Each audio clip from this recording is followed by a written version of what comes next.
hijos. Dios nos bendiga. Espero que podamos ser bendecidos con la palabra del Señor en este mediodía. Ya son las 12 con unos 15, 16 minutos más o menos. En la lectura que ya tuvimos en el libro de los Jueces, en el capítulo 4, quiero destacar 3 cosas. La primera de ellas, las consecuencias del pecado. La segunda de ellas, la expresión de la gracia de Dios, su soberanía, su misericordia, su compasión y su bondad. Y la tercera cosa, quiero destacar a 3 corazones que no tenían la información que usted y yo tenemos de Dios, que no sabían o que no conocían lo que usted y yo conocemos o sabemos de Dios, pero que en medio de una cultura pecaminosa, rebelde, machista, sin compasión, fueron corazones que estaban dispuestos a oír la voz de su Señor. Corazones que estaban dispuestos a honrar a su Señor.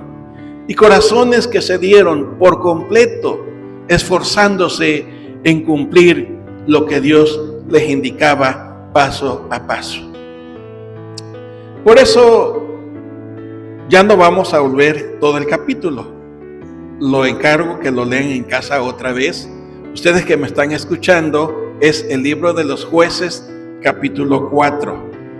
Ya lo leímos en el transcurso del culto, pero ahora les voy a compartir la enseñanza o las lecciones prácticas para nuestras vidas en base al relato de esta porción de la Biblia. Jueces, capítulo 4. Y le he titulado a este monólogo, Dios se glorifica en corazones que lo honran. O si quieren cambiar el verbo, está bien. Dios se glorifica en los corazones que le sirven. Y si quieren cambiar el verbo, está bien. Dios se glorifica en los corazones que lo obedecen. Ustedes pueden poner el verbo que ustedes quieran allí. Así le he titulado al mensaje. Dios se glorifica. Y si fuera así nada más, el título también es válido. Porque en toda la Escritura, desde el principio hasta el final, vemos cómo Dios expresa su gloria en el universo, en la creación y en el ser humano. Por ejemplo, en el libro de los Salmos, en el capítulo 19, leemos que los cielos anuncian ¿qué cosa? La gloria de Dios, y el firmamento, la obra de sus manos. Y en ese mismo salmo dice que su ley hace sabio al sencillo, que alumbra a los ojos, aclarando que no se refiere a los ojos físicos, sino a los ojos del espíritu, a los ojos del alma. Entonces, desde un principio, Dios ha mostrado, ha reflejado, ha manifestado su gloria con el propósito de que el ser humano, concretamente porque es la corona de su creación, el hombre y la mujer, vengan a sus pies para honrarlo, para adorarlo, para bendecirlo. Sin embargo, a causa de su rebeldía y de su desobediencia que heredamos de Adán y Eva, que fueron los que no obedecieron a lo que Dios les indicó y cayeron en el pecado, la palabra pecado quiere decir errar al blanco. Dios le dijo, no coman de esto. ¿Y qué es lo que hicieron? Comieron, erraron el blanco señalado por Dios, fallaron. Entonces el pecado, de ahí en adelante, lo heredamos todos los seres humanos. No hay religión que quite el pecado. No hay bautizo religioso que quite los pecados, ¿verdad?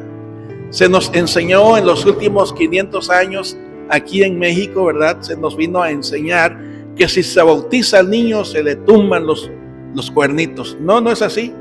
Usted puede bautizar a su niño y los cuernitos van a seguir allí. Luego en otro lado se enseña, ¿verdad? En otra agrupación religiosa se enseña que usted puede bautizarse por sus seres queridos que han fallecido y sus seres queridos van a ser salvos. Falso, tampoco la Biblia enseña eso. No hay bautizos o rituales que salven del caos, del pecado al corazón del hombre. Por eso dije que en Jueces capítulo 4 voy a señalar especialmente en primer lugar las consecuencias del pecado. Miren cómo empieza. Se murió Ahod, el último juez. ¿Se acuerdan que el primer juez se llamó Otoniel? Después hubieron otros dos más. El tercero fue Ahod. Y dice que los hijos de Israel, ¿qué hicieron? Volvieron a hacer lo malo ante los ojos de Jehová. ¿Y qué es hacer lo malo? Miren, pareciera inútil la pregunta que estoy planteando, pero déjenme decirle que el ser humano no acepta que es malo. ¿Quién de ustedes se considera malo? Levante su mano. Pues aunque no se considere, somos malos. La Biblia dice, no hay justo, ni uno siquiera. No hay quien haga lo bueno. Porque por más buena voluntad que podamos tener, o por más buenas cosas que podamos hacer, Dios ya dio su veredicto. Que nuestros mejores esfuerzos y obras de justicia son como trapos sucios de inmundicia. Y la Biblia dice, por cuanto todos pecaron, están destituidos de la gloria de Dios. Así que no hay corazones más pecadores y corazones menos pecadores. Todos estamos en el mismo nivel. Y no necesitamos que se nos enseñe a hacer lo malo. Solito nos sale. Y muy bien expresado. El bebé. Fíjese que he oído a veces a pastores que predican que los bebés son inocentes. Espérenme, la Biblia no dice que son inocentes. Jesús no dijo que son inocentes. ¿Qué fue lo que dijo el Señor Jesús? Que de ellos, de los niños, es el reino de los cielos. No dijo que son inocentes. La costumbre y la religión nos ha hecho pensar y creer que los niños son inocentes. No, no son inocentes. Ya nacen bajo la culpa y la condenación del pecado. Y por eso al niño no le tenemos que enseñar a decir mentiras. Cuando ya llega a tener conciencia, empieza a decir las mentiras. Y lo primero que hace, usted puede comprobarlo con sus chiquitos de 1, de 2 o de 3 años. Agarran las cosas y se las esconden, ¿no? Para que usted no vea que tiene algo que no debía de tomar.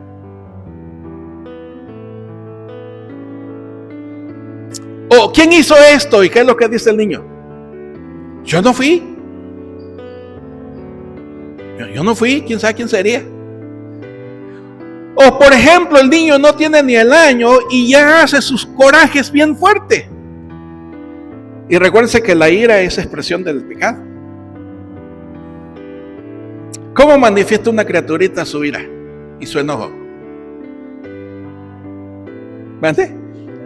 Gritando, llorando, pero más expresivo. ¿Cómo manifiesta su molestia, su enojo, su inconformidad? Hombre, se tira al suelo y le hace un ¿qué? Le hace un berrinche, ¿no? Como decimos aquí en Catemaco. Yo no sé cómo dirán a la expresión de la muina del niño en otros lugares de nuestra república o en otras partes del mundo. Pero acá en nuestra región le decimos berrinche. Hace su enojo, hace su show para llamar la atención. Y usted no le enseñó a hacer eso, solito lo aprende. Porque desde Adán y Eva, cuando reinó el pecado en el corazón del hombre, el corazón del hombre se volvió un caos.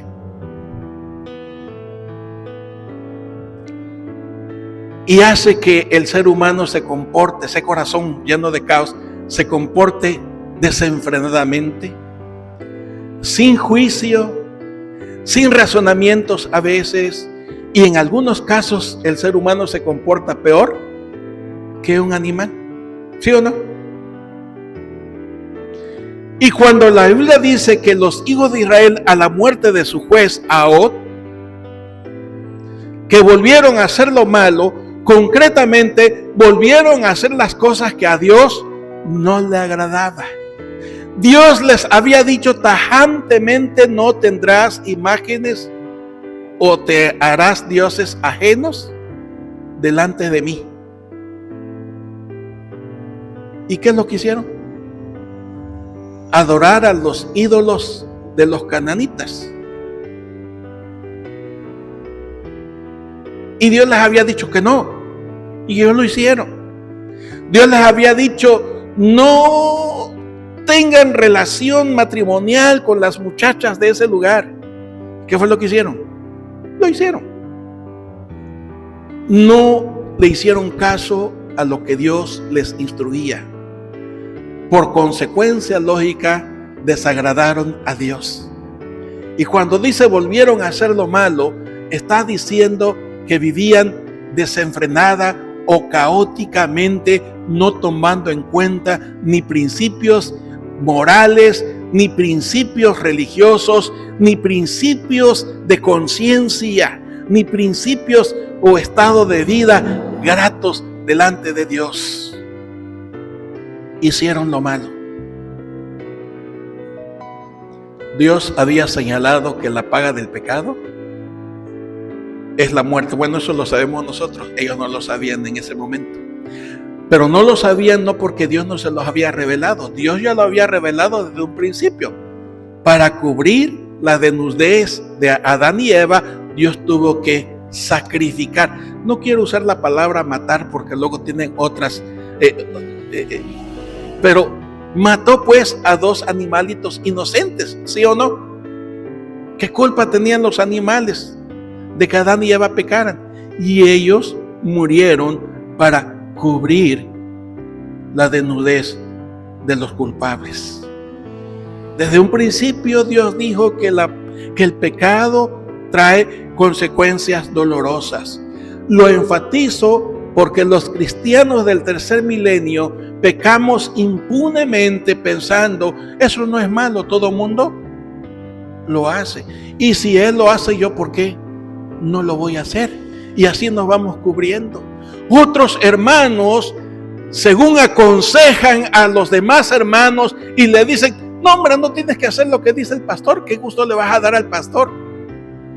Para empezar, ningún pastor honesto que quiere o que quiera honrar a Dios va a manipular o va a tener esclavo a la feligresía. Todo pastor honesto y temeroso de Dios va a enseñar lo que dice la Biblia. Y la Biblia dice, amados hermanos, que la paga del pecado es muerte. La Biblia nos enseña que el pecado nos separa de Dios. La Biblia nos enseña que el pecado nos pudre, por decirlo así, nos corrompe.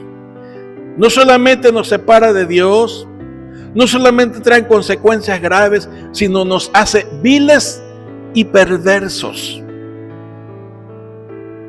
Y eso lo vemos hoy día, como sucedió hace 3000 años. ¿Cuántas personas están asesinando a niños? ¿Cuántas personas están secuestrando a otras personas con fines egoístas? No sé si me voy explicando.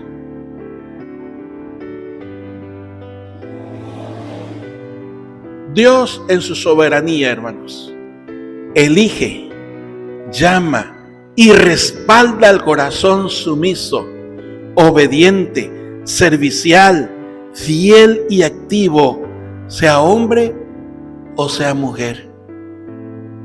Porque cuántos predicadores y teólogos también ningunean a la mujer.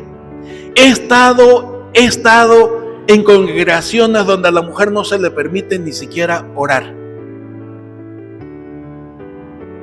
¿Eso es actitud pecaminosa o no?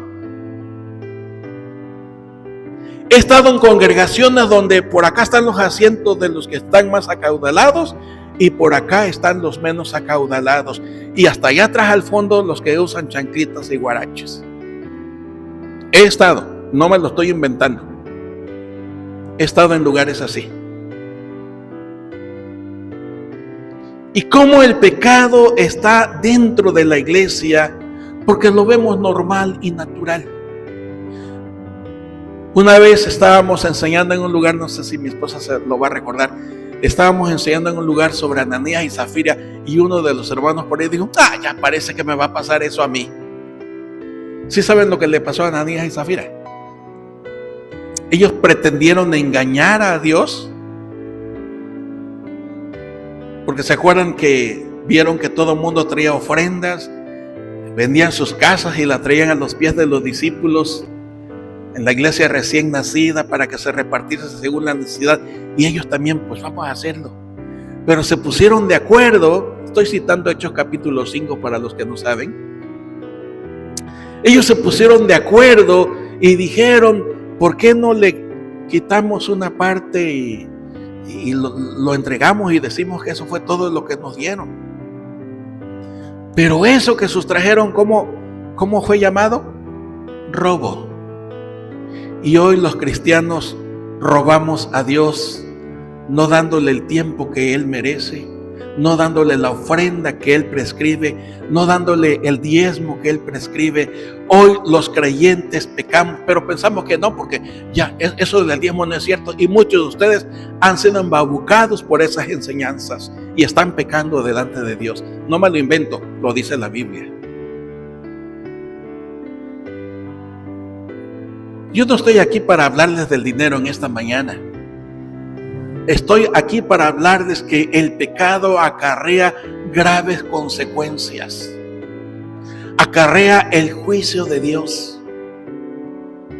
El pecado, hermano, nos hace perversos, porque a lo bueno le llamamos malo y a lo malo le llamamos bueno. El pecado nos hace ver a Dios como un intruso que se quiere entrometer en nuestras vidas. Un hermano en otra congregación me dijo, es que usted me habla de un Dios entrometido que quiere estar metido en todas las áreas de nuestra vida. ¿De veras Dios es un entrometido? Pero a veces así vamos pensando, así vamos actuando y así vamos llevando la vida cristiana, que ya no es una vida cristiana, porque ya no emana de la Biblia, sino emana de lo que nosotros pensamos acerca de la Biblia, emana de lo que nosotros pensamos, de lo que nos enseñan en la iglesia, pero no es lo que se nos enseña, porque no es lo que dice la Biblia. Y entonces lo torcemos, lo malinterpretamos, lo ignoramos, lo desobedecemos, y eso se llama pecado, porque es errar en contra de lo que Dios ha establecido. Es fallarle a Dios. Y los cristianos de hoy le estamos fallando a Dios, pensando que todo mundo lo hace, pensando que Dios es un Dios de amor, de misericordia y de bondad, y que finalmente nos va a perdonar. La Biblia dice, amados hermanos, que Dios no toma por inocente al culpable. ¿Por qué estoy diciendo esto? Vuelvo a leer el versículo 1. Los hijos de Israel volvieron a hacer lo malo ante los ojos de Jehová. ¿Y cómo reaccionó Dios ante la conducta de sus hijos, de su pueblo? ¿Cómo reaccionó Dios al ver cómo se estaban comportando los israelitas? ¿Cómo se comportó Dios? ¿Cómo reaccionó ante esta acción de su pueblo? Mira, a mí se me erizan los pelitos de veras, los vellitos de mi cuerpo. ¿Ya lo leyeron? Dice, y Jehová, ¿qué dice? Los vendió en mano de Jabín, rey de Canaán, el cual reinó en Azor, y el capitán de su ejército se llamaba Sísara, el cual habitaba en Aroset Goim.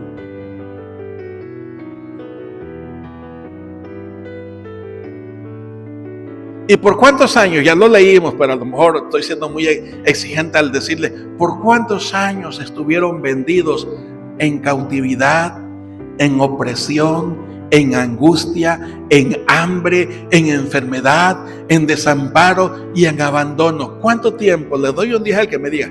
Fueron tantos.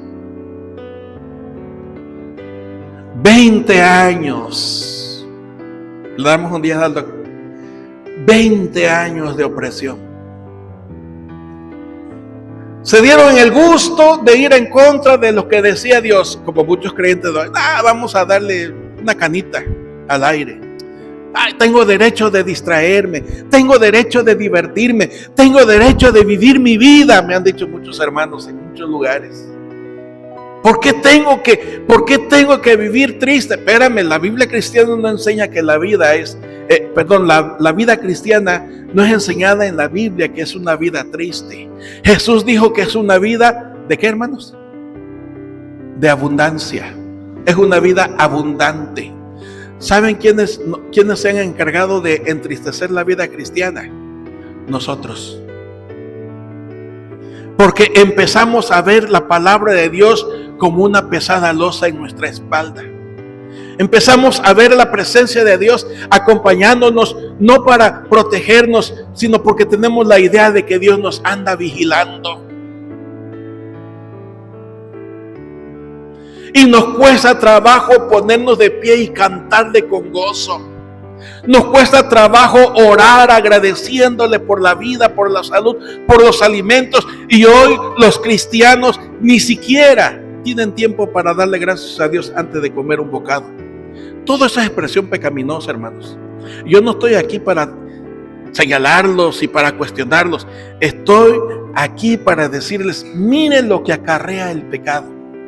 Mire cómo el pecado nos atrofia. Mire cómo el pecado nos echa a perder y mata nuestra fe poco a poco sin darnos siquiera cuenta de que estamos muriendo en la fe. Por eso hoy muchos creyentes no tienen interés en asistir a los cultos. Por eso hoy muchos templos están siendo cerrados. Por eso hoy muchos creyentes ya no tienen el corazón dispuesto para reunirse y adorar a Dios, porque se justifica diciendo, puedo hacerlo en mi casa. Espéreme, si no tiene tiempo para adorarlo como pueblo, ¿tendrá tiempo para adorar a Dios en su casa de verdad? ¿O es solamente la tela para cubrir su indiferencia? Porque así vive el corazón del cristiano hoy. Así vivió el pueblo de Israel hace 3000 años. Y Dios tuvo que intervenir en su vida, no como un intruso, sino para liberarlos de esa situación espiritual muerta, de esa situación de despego, de esa situación que físicamente les estaba ahogando. Que su expresión de fe religiosa en otros centros de adoración que no eran de Dios les había separado completamente de su relación con Él. Y ellos ni cuenta se daban. Estamos bien, estamos bendecidos, Dios está con nosotros, porque así exclamamos los cristianos de hoy, sin darnos cuenta que nuestra iglesia está muriendo, sin darnos cuenta que nuestra fe está muriendo, sin darnos cuenta que nuestro corazón está siendo presa del pecado, pervirtiéndolo y alejándolo más y más de la presencia de Dios. Y Dios tiene que intervenir porque nos ama. Hemos cantado hoy cuánto Él nos ama. En otros domingos hemos cantado, me ama como padre, como hermano, como un león más feroz que nadie. Así me ama Dios. Pero hermanos, cuando no valoramos ese amor inmenso de Dios y permitimos que nuestro corazón lleno de caos por el pecado se separe de su presencia, Dios interviene para llamarnos a Él.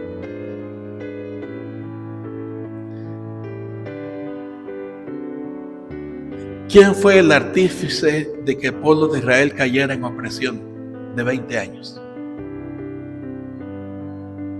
A simple vista podemos decir, era Javín.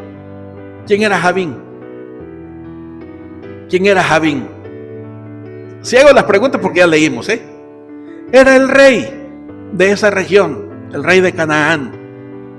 Y tenía un capitán de su ejército, o general, o como le quieran llamar, llamado, ¿cómo se llamaba? Sísara. Y este comandante tenía a sus órdenes 900 carros errados. Le explico cómo era un carro errado. Un carruaje de guerra errado consistía en que tenía protección para los soldados que lo iban a montar o que iban a estar arriba del carruaje, pero a los lados, especialmente de las ruedas, no sé cuántos de ustedes han visto películas antiguas, tenían una especie de espada o lanzas, unas hacia a lo largo, pero en las ruedas salían las espadas, que cuando la rueda rodaba, la espada hacía esto y cortaba pies, cortaba lo que se encontrara en el camino. Eran muy temidos por los soldados. El reino que tuviese carruajes errados prácticamente era un reino imbatible. No podía ser derrotado. Y por eso Javín y Sísara engrosaron sus necios y negros corazones, humillando, robándole todo a los israelitas por 20 años. Pero ¿quién? Híjole, me cuesta trabajo decirlo. ¿Quién lo causó? ¿Quién estuvo allí para que eso sucediera? Mira, suena duro lo que estoy diciendo. Leímos al principio que la justicia y el juicio son el cimiento del trono de Dios. No podemos burlarnos de la justicia de Dios y salir ilesos, hermanos. No podemos burlarnos de lo que Dios ha establecido y seguir viviendo la vida como si nada pasara. Proverbios dice que si ponemos fuego en nuestro seno, es decir, en nuestro pecho, ¿qué le va a pasar a nuestro pecho? Se va a quemar. Y la Biblia advierte que el pecado es dulce como la miel en la boca. Dije al principio que pecamos porque nos gusta pecar, nos gusta el pecado, por eso pecamos. Pero no se justifica que pequemos, porque Dios ha dicho que la paga del pecado es muerte. Así que en términos populares, el que la hace, la paga. Suena duro lo que estoy diciendo, hermanos. Esto no es mensaje del siglo XXI, es mensaje de lo que enseña la Biblia. Hoy muchos pastores no hablan en contra del pecado porque tienen miedo que la gente se vaya, y de hecho mucha gente se ha salido de las congregaciones diciendo ese pastor es muy duro. No es el pastor, es lo que Dios ha establecido. Es lo que Dios ha dicho desde un principio, que Jehová es santo, santo, santo es su nombre, dice la Biblia. Y fue Dios, hermanos, el que permitió. Fue Dios el que puso en el corazón de Javín y de Sísara que hicieran todos estos destrozos. ¿Por cuántos años? 20 años. Oprimiendo, humillando, pisoteando, quitándole sus cosechas, sus riquezas al pueblo. Sería bueno preguntarnos por qué a veces no damos una en la vida, por más que trabajamos como esclavos y que se pasan 15, 20 horas trabajando al día y nomás no arriban.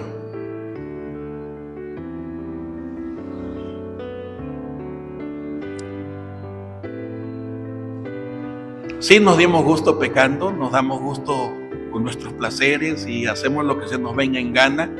Cada cabeza es un mundo, así decimos, bueno, yo no voy a pensar como usted, cada cabeza es un mundo, yo soy libre para pensar. Era exactamente lo que vivía el pueblo de Israel. ¿Se acuerda que una de las características del libro de Jueces es cada uno hacía lo que bien le parecía? Pero hubo consecuencias durísimas, hermanos. La segunda cosa, les decía, que veo es a un Dios de amor, de bondad, de misericordia, de gracia. Porque miren lo que dice el verso 3. Entonces los hijos de Israel clamaron a Jehová, porque aquel, o sea, Císara, tenía 900 carros errados y había oprimido con crueldad a los hijos de Israel por 20 años. Entonces clamaron los hijos de Israel. ¿Qué es clamar, hermanos? ¿Qué es clamar? Es buscar al Señor, volverse a Dios con la garganta, ¿verdad? Ayúdame, socórreme, perdóname.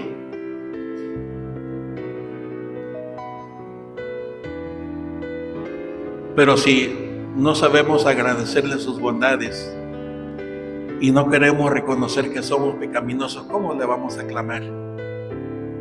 Leímos en el Salmo 89 también: bienaventurado el pueblo que sabe clamar a Jehová. Porque la Biblia dice: claman y Jehová oye. Así dice la Biblia.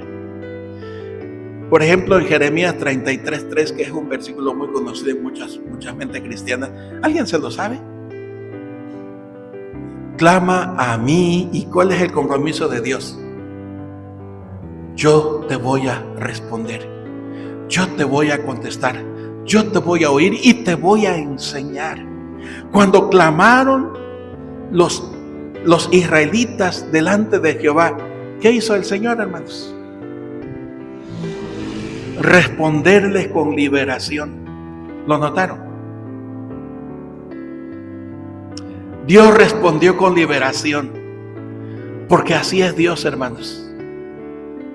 La Biblia dice: claman los justos y Jehová oye. No hay oración que Dios no escuche.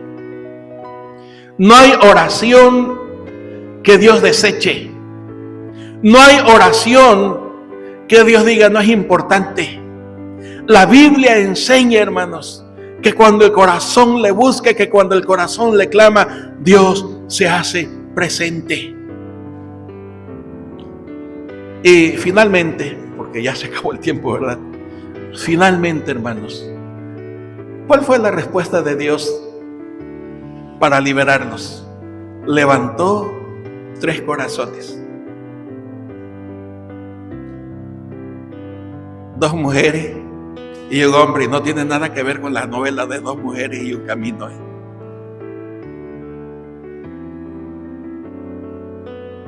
No, menciono la novela porque sé que algunos de ustedes ven novelas y no ando espiándoles. 3 corazones. Miren, Dios en su soberanía elige, llama y respalda al corazón sumiso, obediente, servicial, fiel y activo, sea hombre o sea mujer. Les decía hace un ratito que teólogos, que pastores ningunean a la mujer. Miren lo que hace Dios, hermanos. En medio de una cultura machista, en medio de un pensamiento social donde la mujer era nada más que la fábrica de hacer niños. La mujer que no daba niños era mujer que no servía. Así era el pensamiento de aquella época. La mujer no era más que un objeto. Y en medio de esa cultura así, Dios levanta a 2 mujeres. Una llamada Débora. Otra, ¿cómo se llamaba? La otra, Jael. ¿Y cómo se llamaba el hombre? Barak. Déjenme amarrar el pensamiento. ¿Qué significaba Débora? ¿Qué significa Débora? Se lo dije hace unos días pasados. A ver si lo recuerdan. ¿No? ¿Nadie lo recuerda? Abeja. ¿En qué se caracterizan las abejas, hermanos? Porque en aquella época el nombre de la persona describía su carácter, describía sus acciones y sus hechos. Hay hoy día mucha gente que lee el Antiguo Testamento solamente para ver qué nombre le va a poner a sus hijos y a sus hijas, ¿no? Si supieran en el enredo que se meten. Pero es interesante porque a lo largo de más de 50 años que he servido, no he conocido a ninguna familia que le ponga a su hijo Judas. Ni una familia, ni una. Tampoco he oído en una familia cristiana que le ponga a su hijo Caleb.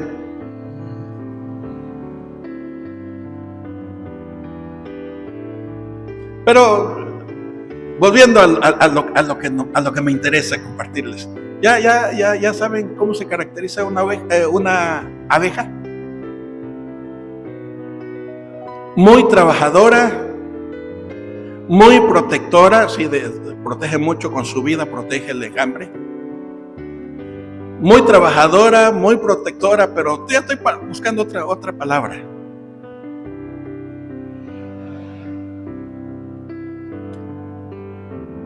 Dulce, miel. Como un animalito tan pequeñito es capaz de producir un alimento tan poderoso como la miel. Porque Dios nos enseña en esta mañana, hermanos, que Él no está buscando corazones perfectos, ni corazones impecables. Está buscando corazones que le adoren. Y Débora, mujer de Lapidot, era una mujer casada. Era una mujer que honraba a Dios. Era una mujer que adoraba a Dios. Era una mujer que obedecía a Dios. Era una mujer de justicia. Porque el pueblo la nombró su jueza. En una sociedad donde la mujer no contaba para nada. En una sociedad donde los varones no le daban la importancia a la mujer más que para tener hijos con ella. Así de terrible es la situación. Y el pueblo puso a Débora como su jueza. Y ella no iba por las casas. Yo no sé por qué la iglesia dice, los pastores tienen que ir a las casas. No, eso es trabajo de ustedes. Ella tenía su oficina bajo de una ¿qué? De una palmera. Ahí tenía su oficina. Y todo el pueblo que tenía algún problema venía a ella a consultarle. No importara que tenía que atravesar el país. No importaba que tenía que atravesar caminos desérticos. No importaba la distancia, si eran caminos montañosos, venían a donde estaba ella. Pero saben, Dios le había dado a esta mujer, o a este corazón, la bendición de decir profecías, de dar anuncios de parte de Dios, porque era profetisa. Ella profetizó que Barak iba a derrotar al capitán del ejército imbatible, a Sísara. Pero como él, Barak dijo, mira, pues la verdad, si tú no me acompañas, yo no voy. Dice, sí voy a ir contigo, pero no va a ser para ti la gloria va a ser por una mujer. No era para ella. ¿Para quién fue la gloria? Para Jael. Barak significa postrado, para ser bendecido. Dios había llamado a Barak para ser bendecido. Y él no recibió la bendición de la gloria del triunfo. La recibió Jael, la otra mujer. Jael quiere decir cabra montés y simboliza agilidad, simboliza libertad, simboliza decidir libremente. Jael era casada también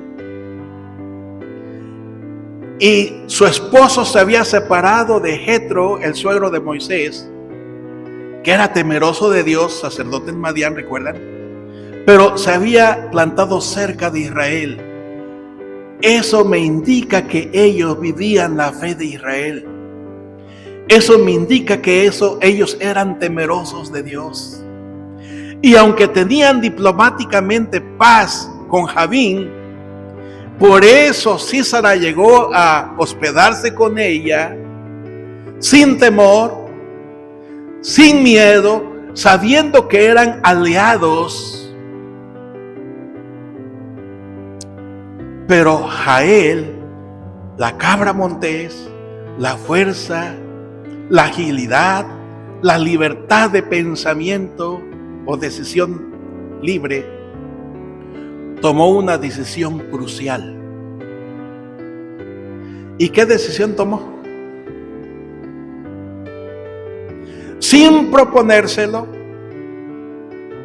sin andarlo buscando, Jael llegó a ser la heroína para el pueblo de Israel, simple y sencillamente por tener un corazón que honraba a Dios, por tener un corazón que adoraba a Dios.